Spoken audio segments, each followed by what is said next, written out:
Magandang araw na naman sa ating lahat, mga kapits.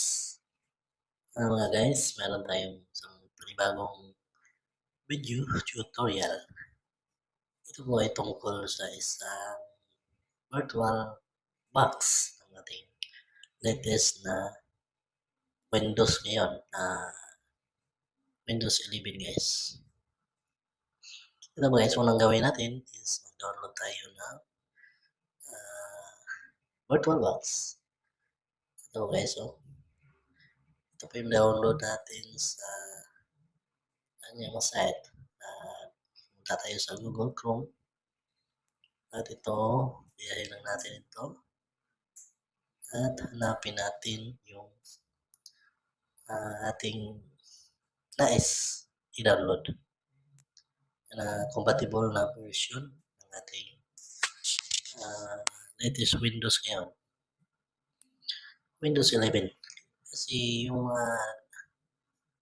old files, old programs natin guys, hindi siya mag-run ng ating mother OS, yung Windows 11 natin.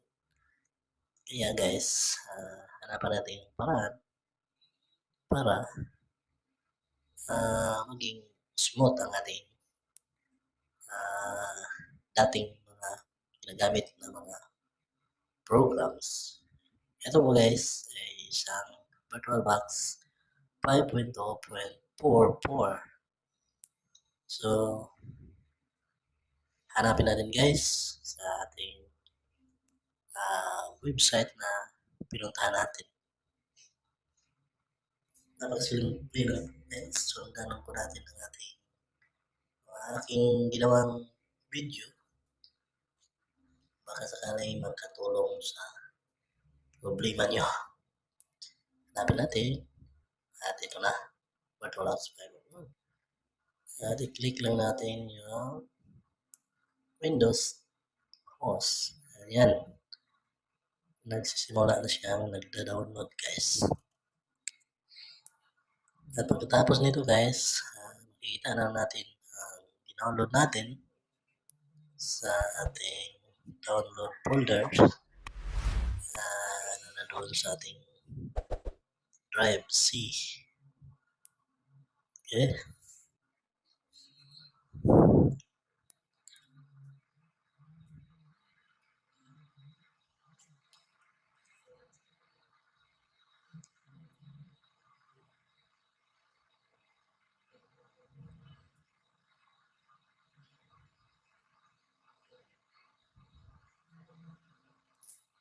Ayan guys, yung folder natin. Diyan na siya ba? Diyan sa downloads folder.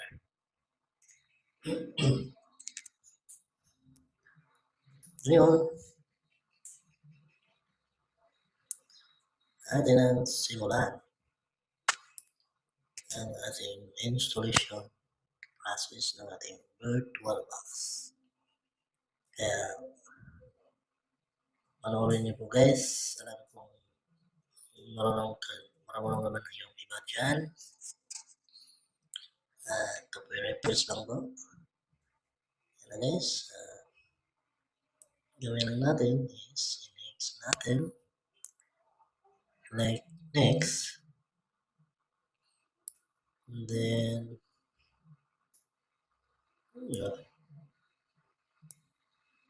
wala na tayong ibang gawin. Next lang po tayo. Yan.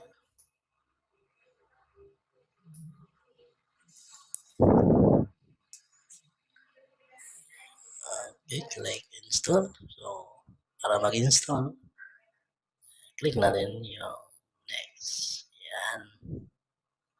Napakasimple lang po mga kaibigan. Dito po ay nag-install na. Yan. Yan. Check na natin yan at install. Walang problema guys sa installation. Yan. Finish. Yan na po siya.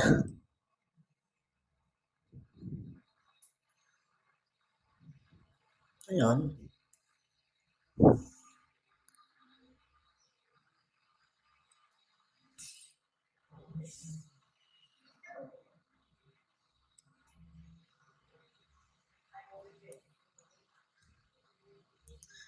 na po siya guys.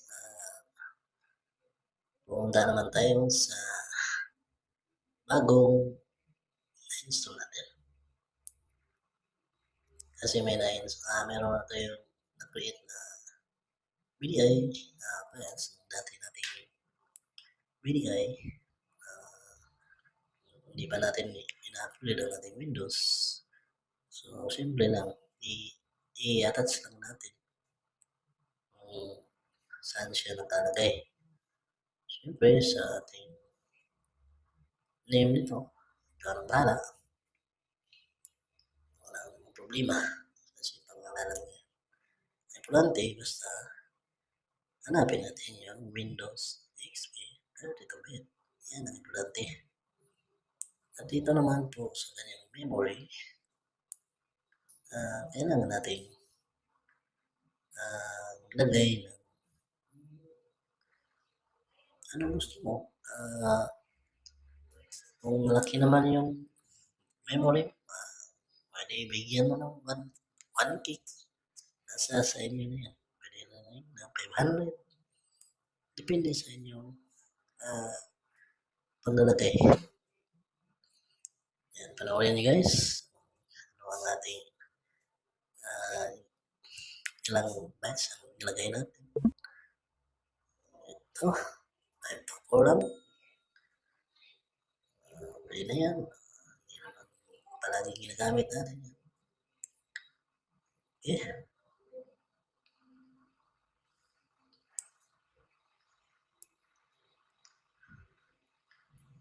Kasi meron na tayong BDI. Yan na. Browse na lang natin. Tingnan natin mamaya. Ay, browse natin yun. Napakasimple lang po ito ng ating nagawang video. Dito tayo sa pinakahuli. Yan, I have.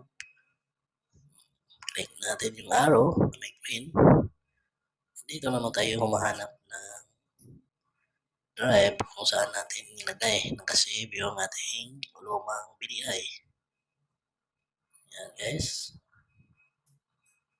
Kasimple lang po. Sundan nyo lang po itong ginagawa natin. At siguradong pasado. Walang problema. Sa yung mga installation ng Virtualbox.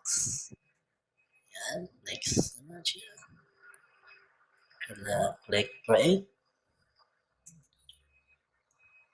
Yan. Meron ng ano natin yung settings guys. Sa akin is gusto kong share yung mga files ko sa ating mother. Hindi natin ito IP-han para lang ano lang siya, nakanat po siya, or ano bang term nito is ano lang siya, connected na siya, kahit walang IP kasi merong mother LAN natin. Yan guys, kasi gusto kong access yung folder ko nandun sa Windows 11 ko kalagay. Ito mong ginagawa natin, shared folder sa settings. Siyempre hanap tayo kung saan folder natin nilagay. Yan guys, pumili lang tayo kung meron tayong gusto ilagay. Napakasimple lang po guys, basta tingnan na nating maigi.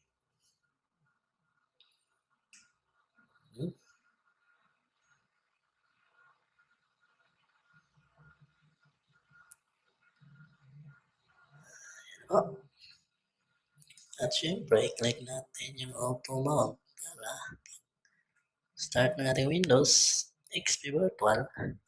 dumating na siya. Yan na po guys. Siguro, it's time magsimula tayo. Click natin yung start. Diba?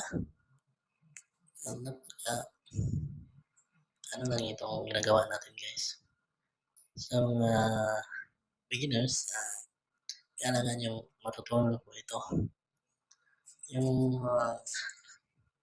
expert na mga technician yan, alam kong basic lang po ito. Kahit na nalalaman namin, sinishare ko po ito. Baka may maitutulong tayo sa ating kapwa technician dyan. Shout out. Ano po guys, magsimula ng ating Windows 11, Windows XP. Ayan. Pangalawa nating Windows nating. Ayan na. Ang pinagkaiba.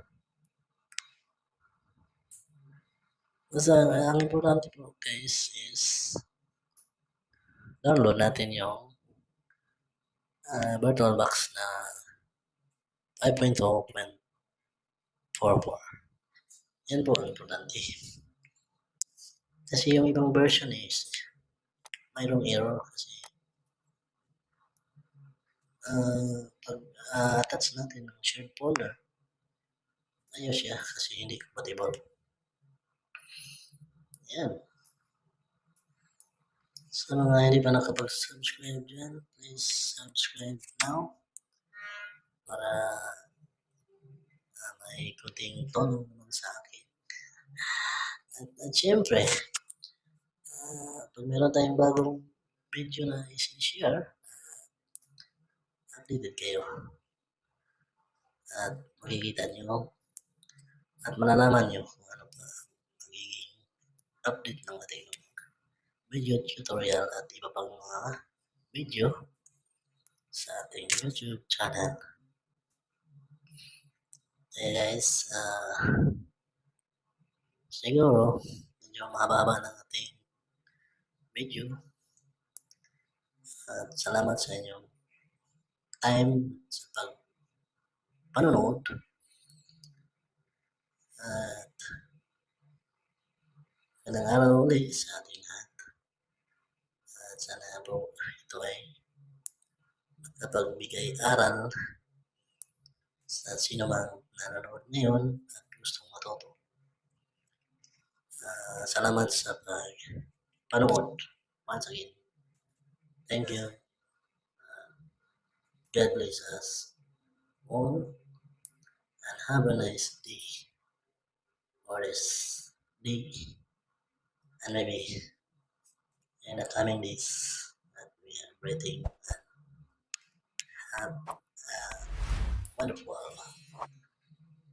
gift from our Almighty Creator. Thank you once again. This is your Text Me blog. Why this is